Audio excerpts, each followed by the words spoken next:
Hey, welcome back to Java with Jeff. I've got my beverage and my Bible. Hope you do too. Hey, next week is Good Friday and Easter, and we're so excited to be able to celebrate those two major events for those of us who are followers of Jesus.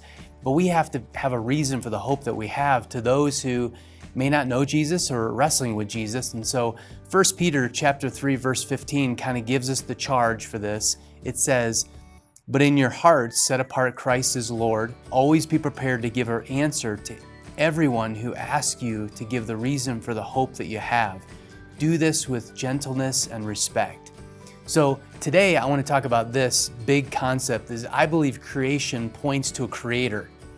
I could talk about a whole lot of things. I could talk about the water and how significant that is. I could talk about DNA in our bodies, but I just want to talk about the earth just for a second.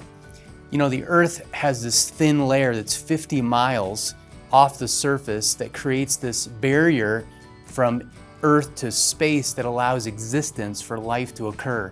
If that little space, that 50-mile space was any smaller, we would burn up. If it was any bigger, we would freeze. And other planets, as you probably know, they can't sustain life because their barriers are too small, too big. And then think about this. We are traveling at about 65,000 miles an hour right now on planet Earth on an axis so that the seasons exist. We don't spin off and fly off the Earth because of gravity.